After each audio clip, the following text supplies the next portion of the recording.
Pues entramos a la etapa final de esta historia, ¿verdad? Con un personaje del cual todos pensaríamos al leer hasta aquí que toda su experiencia habría sido suficiente como para corregir los errores de su temperamento. Pero la lección no había terminado. No porque Dios no quisiera hacerlo, sino porque a este profeta todavía le faltaba algo de cocción. Todavía no estaba listo. Algunos resabios de su obstinación quedaban todavía en él, y ni modo. El trabajo de moldeo tenía que continuar, como nos lo recuerda Pablo en Filipenses 1:6, donde dice lo siguiente: estando persuadido de esto, que el que comenzó en vosotros la buena obra, la perfeccionará hasta el día de Jesucristo. La vida del creyente, pues sabemos que es un proceso en marcha, porque siempre en su vida habrá algo que corregir, algo que mejorar, algo que aprender. Este proceso comienza con nuestra conversión, pero termina hasta nuestra muerte. Cuando estemos en la presencia de Dios con un cuerpo perfecto y en semejanza a Jesús, como nos lo recuerda Juan en 1 de Juan 3:2, donde dice: amados, ahora somos hijos de Dios y aún no se ha manifestado lo que hemos de ser. Pero sabemos que cuando Él se manifieste, seremos semejantes a Él, porque le veremos tal como Él es. Ok, voy a leer los dos primeros versículos del capítulo 4 que vamos a ver hoy, y dice así: este cambio de planes molestó mucho a Jonás y se enfureció. Entonces le reclamó al Señor: Señor, ¿no te dije antes de salir de casa que tú harías precisamente esto? Por eso huí a Tarsis. Sabía que tú eres un Dios misericordioso y compasivo, lento para enojarte y lleno de amor inagotable. Estás dispuesto a perdonar y no destruir a la gente. Bueno, Jonás se enfureció porque esperaba ver otra cosa completamente distinta a lo que pasó. Él creyó desde el principio que todo el esfuerzo de Dios por ofrecerle perdón a este pueblo pagano e infiel sería infructuoso, porque él sabía lo que eran estos ninivitas. Siempre dudó que ellos tuvieran una respuesta positiva al llamado de su Dios, porque para él ellos eran de lo peor. Es el profeta Nahum quien nos da un panorama más cercano de lo que era y en lo que se convirtió este pueblo de Nínive. De hecho, podríamos decir que el libro de Nahum es la secuela del libro de Jonás, que nos presenta lo que sucedió más de un siglo después con esta gran ciudad. Con la visita de Jonás, como lo vimos la semana pasada, este pueblo reaccionó, fue perdonado y restaurado desde sus cimientos morales. Creció, prosperó más y todo iba muy bien. Pero unas generaciones después, todo esto que se había logrado se perdió. Y las cosas no solo volvieron a lo mismo, sino que empeoraron. Voy a leer lo que dice precisamente Nahum de este punto. Leo en Nahum 3, del 1 al 4. Se está refiriendo a Nínive. Y dice: ay de ti, ciudad sanguinaria, toda llena de mentira y de rapiña, sin apartarte del pillaje.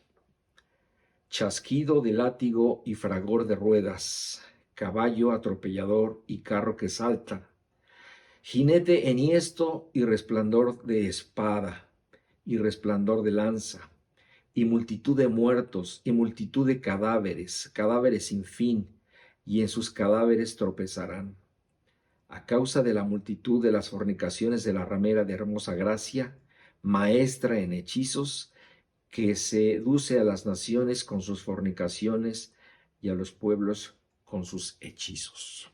Entonces estamos viendo aquí que todo lo que Nínive había sido antes de Jonás,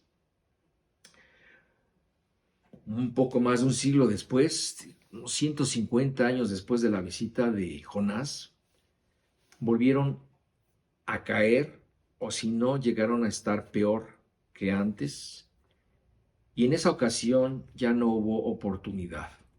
El juicio de Dios cayó sobre ellos y fueron destruidos.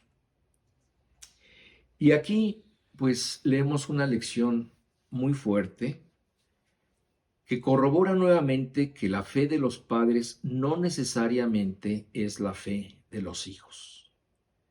Precisamente, este fue el error de los judíos en el tiempo de Jesús.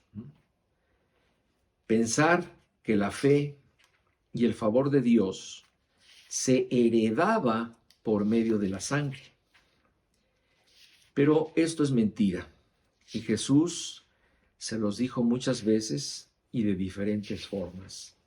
Y leo un ejemplo que está en el Evangelio de Lucas, en el capítulo 3, versículo 8, donde dice: Haced pues frutos dignos de arrepentimiento, y no comencéis a decir dentro de vosotros mismos: tenemos a Abraham por padre, porque os digo que Dios puede levantar hijos a Abraham aún de estas piedras. Muy bien. Jonás conocía de la misericordia de Dios, pero dudaba de sus enemigos. Según él, pues no tenían remedio y merecían morir. Pero se equivocó porque entre ellos se encontró una generación que sí respondió a Dios.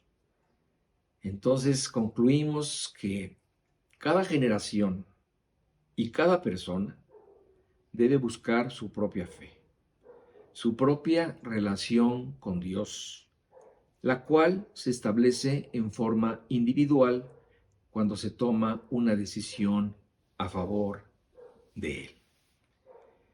Y otra de las cosas que también podemos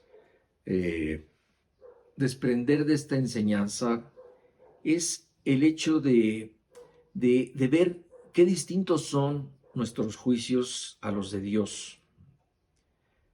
Siempre tenemos una tendencia a juzgar a la gente por lo externo, cuando en realidad el único que sabe lo que está pasando en su corazón es Dios. Incluso a veces cuando testificamos nos llevamos muchas sorpresas porque la respuesta de la gente es muy distinta a la que nosotros esperamos, pues por nuestra miopía espiritual. Y a veces hasta nos sorprendemos, ¿verdad?, por la buena respuesta de la gente. Yo recuerdo ese pasaje cuando Jesús hizo una disertación frente a los principales sacerdotes y los ancianos del pueblo. Les habló de dos hijos. El primero fue llamado a trabajar con su padre y dijo que no. El segundo fue llamado también y dijo que sí. Pero a la mera hora, el primero sí fue y el segundo no. Y Jesús preguntó: ¿quién hizo lo correcto? Y todos obviamente contestaron, pues el primero, porque aunque al principio dijo que no, finalmente obedeció.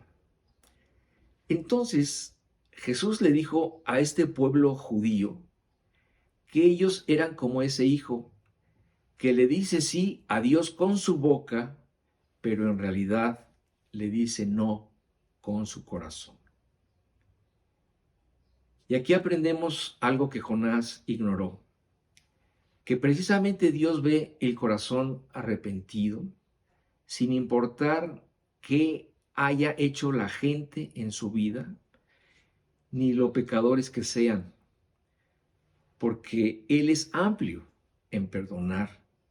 Y aunque los hombres condenen muchas veces a los perdidos, debemos de tener mucho cuidado. Y mira lo que Jesús finalmente les dijo a estos sacerdotes y ancianos. Les dijo: de cierto os digo, que los publicanos y las rameras van delante de vosotros al reino de Dios. Es decir, a esta casta de sacerdotes y ancianos los comparó con lo peor de la sociedad, que eran los publicanos y las prostitutas, y les dijo: pues, ¿qué les cuento? Que ellos van delante de ustedes al reino de Dios. Estas personas que a veces descartamos por la vida que llevan, por su condición, por su compromiso con el mundo, al principio le dicen no a Dios, pero después reflexionan, se dan cuenta de su necesidad y terminan diciéndole que sí. No se nos olvide que Dios ama y acepta al que se arrepiente y cree. No importa de dónde venga ni lo que haya hecho. Continúo con el versículo 3. Quítame la vida ahora, Señor. Prefiero estar muerto y no vivo si lo que yo predije no sucederá. Nuevamente vemos saliendo a la superficie la naturaleza de Jonás. Primero se enfureció cuando vio el arrepentimiento de los ninivitas y ahora vuelve con el mismo drama de que quítame la vida ahora, Señor. Fíjense, él prefería estar muerto a que el juicio que anunció de parte de Dios no se cumpliera. En vez de gozarse en la respuesta positiva de estos infieles, se deprimió. En ese momento, Jonás solo pensaba en su reputación de profeta, pero él estaba cometiendo dos graves errores. Primeramente, aprobar en su mente lo que para él era lo mejor, es decir, el juicio, cuando Dios estaba pensando exactamente lo contrario, que era el perdón.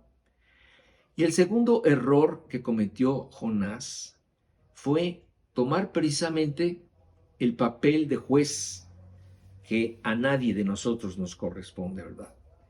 Él empezó a señalar con el dedo acusador y desear la condenación de los ninivitas mientras Dios buscaba su redención. El caso es que Jonás no pudo soportar más que Dios no estuviera de acuerdo con él. ¿Cómo era posible que pudiera perdonar a aquellos que no merecían perdón sino juicio? Y es que les digo que qué esfuerzo tan infructuoso es querer humanizar a Dios, querer que piense como nosotros, que somos unos egoístas, unos pecadores, que, como dice la Biblia, solo somos polvo y ceniza, ¿verdad? Pero esta forma de pensar ha llevado al hombre a cometer muchos errores. Desde la forma como concebimos a Dios, que lo queremos hacer como nosotros, hasta la forma de acercarnos a Él, pensando que acercarnos a Dios es de la misma forma como nos acercamos entre humanos. Y entonces este tipo de cosas pues nos han hecho cometer muchos errores. Y en vez de querer hacer a Dios a nuestra imagen, deberíamos precisamente estar muy contentos de que no sea como somos nosotros. Pero esta es la tendencia de todas las religiones, ¿verdad? Pensar que Dios es humano, ¿verdad?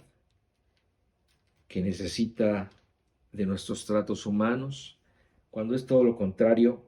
Como dice la Biblia aquí en Números 23, 19, fíjate qué claramente lo dice. Dios no es hombre para que mienta. Nosotros sí mentimos.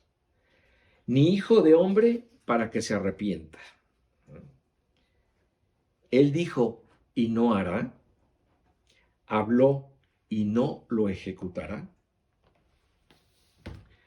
Entonces, qué bueno que Dios no es como nosotros. Así que no queramos, ¿verdad?, hacerlo tan humano como nosotros quisiéramos que fuera. Leo el versículo 4. El Señor le respondió, ¿te parece bien enojarte por esto? Con gran paciencia, Dios le cuestionó a Jonás la razón de su enojo. Y es que, pues así somos de incongruentes, ¿verdad? Queremos para los demás lo que no queremos para nosotros. Justificamos el enojo de Dios para los demás, pero para nosotros queremos su misericordia. A estas alturas, Jonás había olvidado que Dios había sido muy paciente con él y había pasado por alto muchas de sus faltas. Sin embargo, Jonás insistía en que Dios tuviera dos varas para medir, lo cual pues es algo completamente imposible, porque la Biblia nos dice que Dios no hace acepción de personas. Dice el versículo 5, entonces Jonás se fue al oriente de la ciudad e hizo una enramada. Luego se sentó bajo la sombra de la enramada mientras esperaba ver lo que le acontecería a la ciudad.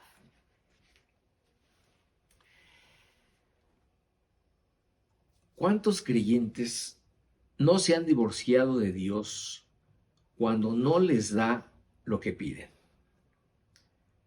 Cuando les quita lo que tienen o los hace ir por caminos distintos a los que ellos querían ir. Pero debemos recordar que Dios sabe mejor que tú lo que es mejor para ti. Y debemos confiar en que todo lo que viene de Él es bueno. Por lo tanto, la pregunta sigue estando en el aire para nosotros. ¿Haces bien en enojarte cuando Dios no te da lo que quieres? Jonás no estaba de acuerdo con Dios y dijo, prefiero estar muerto y no vivo si lo que yo predije no sucederá. Entonces, él tomó la opción de mejor enojarse con Dios. Con su coraje a cuestas, Jonás se fue a las afueras de la ciudad. Su misión había terminado. No tenía por qué estar más en medio de esa gentuza. Así que improvisó una enramada y se sentó para ver en qué acabaría el asunto. Solo había dos posibilidades: que se hiciera la voluntad de Jonás o que se hiciera la de Dios. ¡Qué apuesta tan tonta! Pero lo más impresionante de todo era la terquedad de Jonás al pensar que todavía podía entrar Dios en razón para destruir a la impía Nínive. Así que se fue a observar a lo lejos para ver en qué momento comenzaría a caer fuego del cielo, ver cómo la gente comenzaría a sufrir, finalmente morir y pagar por sus pecados. No puede haber un pensamiento más contrario al cristianismo que este. Los cristianos sufrimos cuando una persona se niega a creer, cuando rechaza a Dios, y de ninguna forma nos gozamos por ello, precisamente porque sabemos cuál será su destino eterno. Y si en un momento perdemos la primera batalla, cuando les presentamos el mensaje de Dios, nos ponemos a orar por el alma de la persona y pensamos inmediatamente en una segunda oportunidad o en más para volverle a presentar la misericordia de Dios. Todos sabemos, ¿verdad?, que pueden pasar años o puede ser que ya no seas tú quien le vuelva a hablar a esa persona, pero el deseo de su salvación estará siempre presente en nuestras oraciones. Este es el sentir del cristiano. Este es el sentir de la persona que valora lo que es tener una relación con Dios. Pero Jonás quería ver sangre y juicio. Leo el versículo 6. Y el Señor dispuso una planta que creciera sobre Jonás para que hiciera sombra sobre su cabeza y lo librara de su incomodidad. Y Jonás se alegró grandemente por la planta.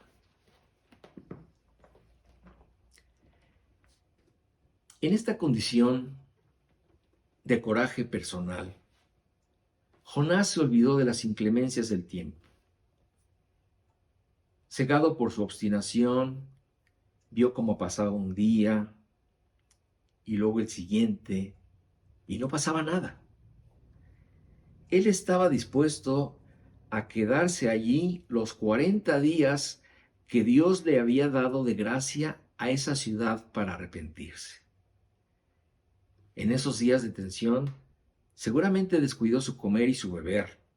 Su alimento era el odio y la sed de venganza. Se olvidó tanto de sí mismo que el sol comenzó a pegarle. En estas condiciones, lo más probable es que muriera insolado. Y entonces, sin que Jonás pidiera nada, Dios tuvo misericordia de él nuevamente. Dios había invertido mucho en este profeta y lo seguiría haciendo hasta que este hombre aprendiera sus lecciones. Y entonces nos damos cuenta de lo increíble que es Dios, ¿verdad? A veces es inexplicable cómo, siendo como somos, Dios nos ama y se apiada de nuestras tonterías. Viendo el desastre que vendría, Dios le proveyó una planta frondosa que creciera allí para proteger a Jonás del inclemente sol. Este sintió tan grande alivio que su actitud, nos dice el texto, fue de alegría. Y esta palabra, alegría, en hebreo, samak, habla precisamente de estar contento, pero no de estar agradecido. A estas alturas del partido, Jonás seguía sin aprender a dar gracias y sin aprender a darle la gloria a Dios por todo lo que había recibido de parte de él.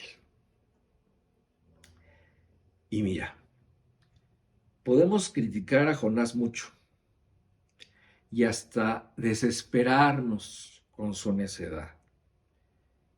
Pero cada vez que estudio a Jonás, me doy cuenta de lo mucho que nos parecemos a Él, cuando precisamente se nos olvida agradecerle a Dios lo que nos da todos los días, de lo inconsistentes que podemos ser cuando estamos muy prestos a pedir la ayuda de Dios en la aflicción y de lo olvidadizos que podemos ser cuando somos bendecidos. Dios quería establecer este principio en Jonás y entonces tuvo que avanzar hacia el siguiente paso.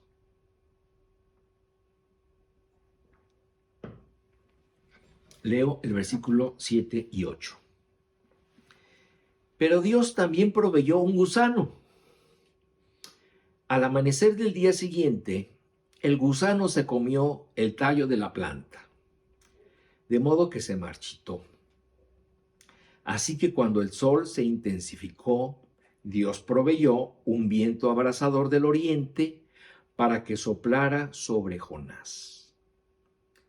El sol pegó sobre su cabeza hasta que se sintió tan débil que deseaba morirse y exclamó: es mejor morir que vivir así. Dios permitió dos cosas. Primeramente, que un gusano secara la preciada planta que lo estaba protegiendo del sol. Y también mandó un viento caliente que agravó en gran medida la incomodidad del profeta. Jonás sufría, al igual que muchos de nosotros, pues de la dependencia de las cosas y de las circunstancias. El desprendimiento implica pasar al siguiente nivel.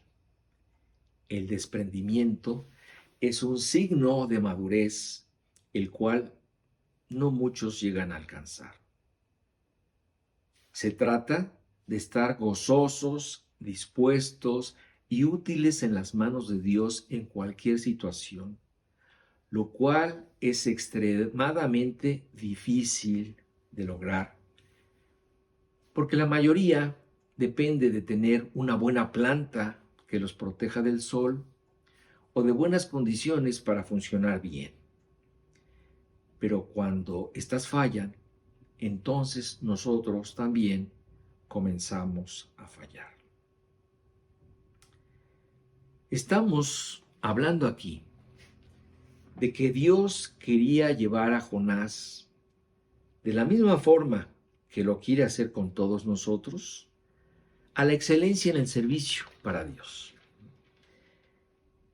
Como les dije, esto es difícil, no muchos lo alcanzan, pero sin duda uno de los hombres que logró esto fue Pablo, quien lo declaró en Filipenses 4, versículos 10 al 13, donde dice lo siguiente: en gran manera me gocé en el Señor de que ya al fin habéis revivido vuestro cuidado de mí, de lo cual también estabais solícitos, pero os faltaba la oportunidad. No lo digo porque tenga escasez, pues he aprendido a contentarme cualquiera que sea mi situación. Sé vivir humildemente y sé tener abundancia. En todo y por todo estoy enseñado, así para estar saciado como para tener hambre, así para tener abundancia como para padecer necesidad. Todo lo puedo en Cristo que me fortalece. En una ocasión asistí a una conferencia misionera y el expositor hablaba de lo contento que estaba en México y con todos los prospectos para misioneros mexicanos. Decía que en otros países, cuando se les proponía alguna misión, estos misioneros preguntaban si iban a tener auto, si la casa en la que iban a estar iba a tener aire acondicionado y otras cosas más. Y este expositor decía que lo que le gustaba de los mexicanos era su corazón, porque su corazón estaba en la misión y no en la condición. No estoy diciendo que debemos convertirnos en mártires modernos de la fe. Se trata de adaptarnos lo mejor que podamos a las circunstancias. Esto es lo que quiero destacar. Que en general, si no estamos firmes en el Señor, las circunstancias nos pueden llevar a la desesperación. Es más, nos pueden destrozar e incluso orillarnos al abandono de la fe. En este caso, vemos que la situación del profeta era más grave de lo que podemos imaginar. Recordemos que seguramente él tenía algunas quemaduras en su cuerpo, pues por haber estado en los jugos gástricos del gran pez. Así que el sol y el calor pues habrán sido doblemente gravosos. Pero también podemos notar que él no hizo nada para cambiar las cosas. Nunca vemos un intento de moverse de ahí, ¿no? de hacer algo por él mismo para cambiar la situación. ¿Por qué? Porque su obstinación le ganó. Él no se quería mover de ahí, no quería perder un minuto, porque todavía estaba esperanzado en ver la destrucción de Nínive. Entonces, en la espera, la situación se volvió tensa otra vez, ¿verdad? ¿Y qué es lo que podemos ver otra vez de parte de Jonás? Pues que la tendencia suicida afloró nuevamente, ¿verdad? Dice el texto que leí, que el sol pegó sobre su cabeza hasta que se sintió tan débil que deseaba morir. Y exclamó, es mejor morir que vivir así. Entonces, mira, podemos ver que el problema constante de Jonás, más que ninguna otra cosa, era la forma como enfrentaba los problemas. Porque es seguro que en esta vida, pues todos vamos a tener dificultades, pero la forma como las vamos a enfrentar hará la diferencia.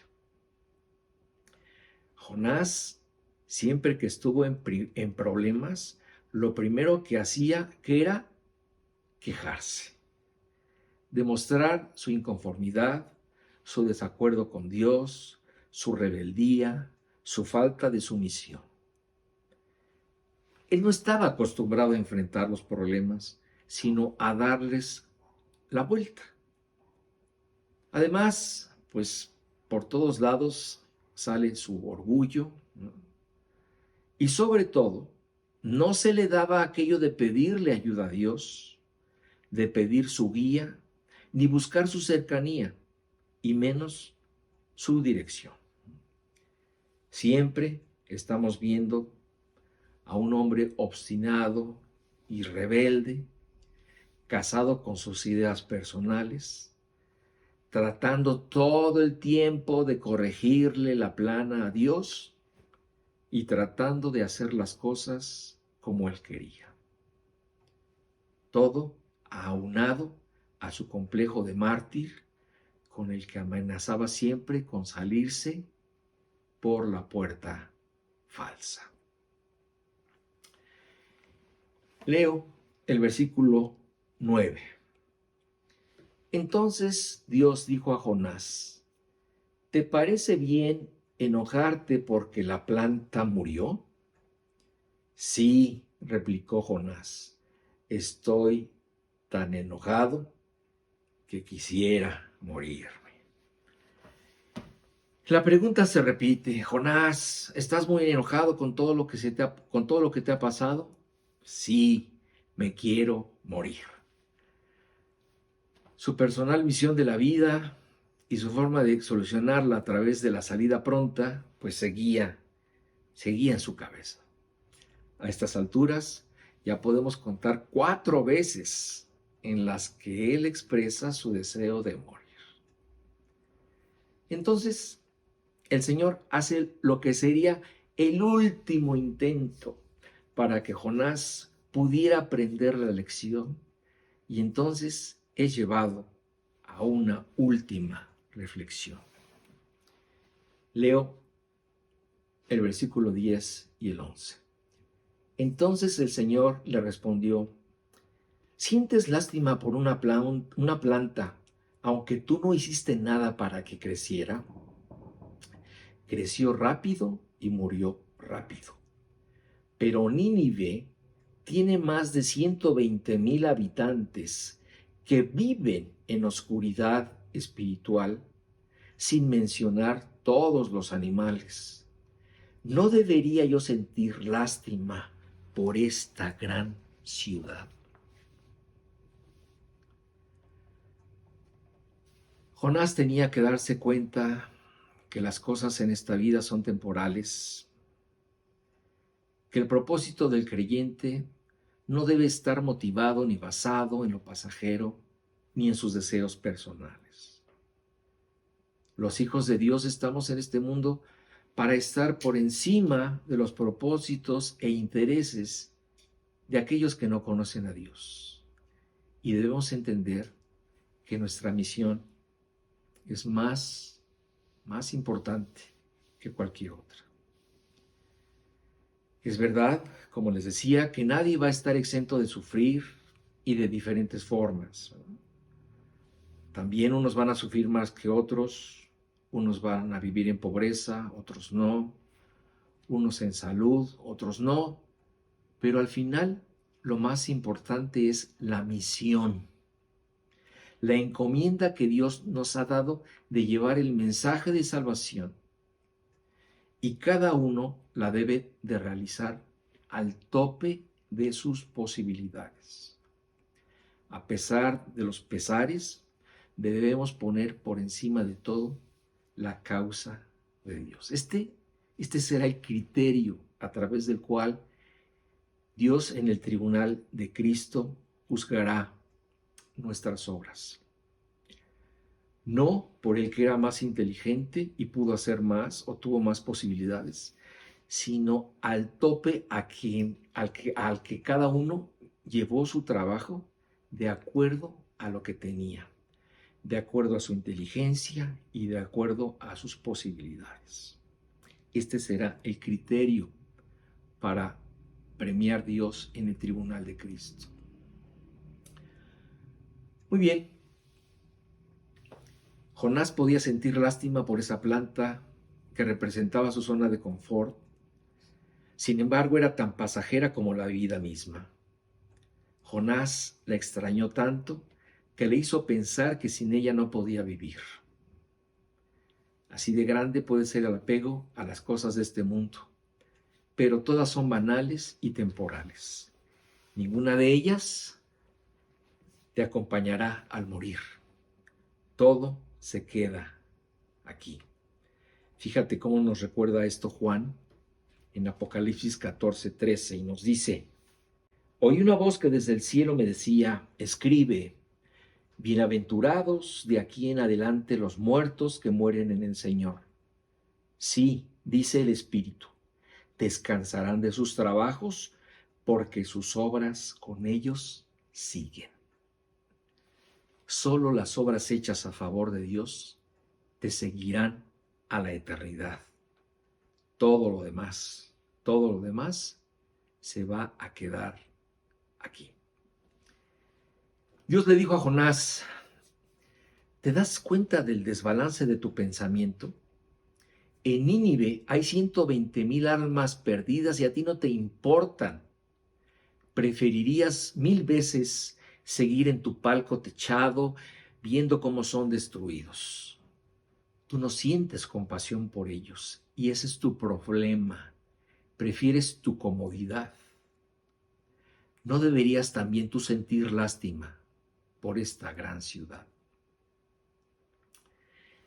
¿Cuál sería nuestra conclusión final?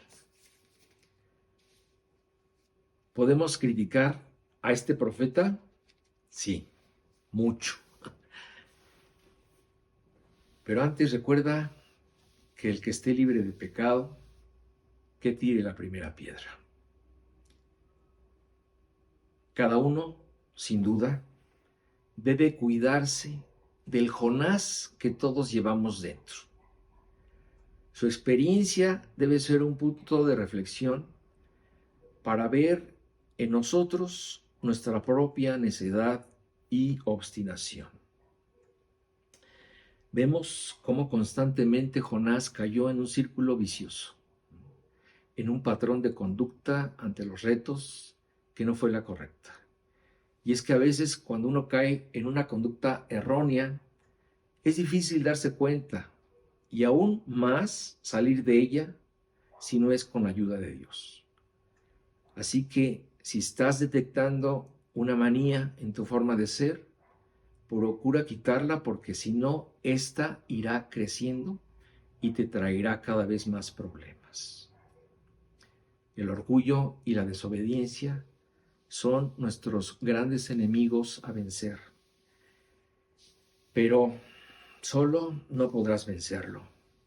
Necesitas de la ayuda de Dios. En esta historia, Dios fue tan sabio que aún en contra de su voluntad, Jonás no pudo evitar ser de bendición para otras personas. Los marineros conocieron al Dios verdadero. 120,000 ninivitas se arrepintieron y nosotros también podemos aprender mucho de sus errores. La Biblia no nos habla más de Jonás. No sabemos si este alumno rejego aprendió o no la lección. Lo que importa es que la aprendamos nosotros. El único que quedó como una incógnita fue el mismo Jonás. Y aunque fue testigo del poder de Dios y de su misericordia, no podemos estar seguros si fue suficiente para convencerlo.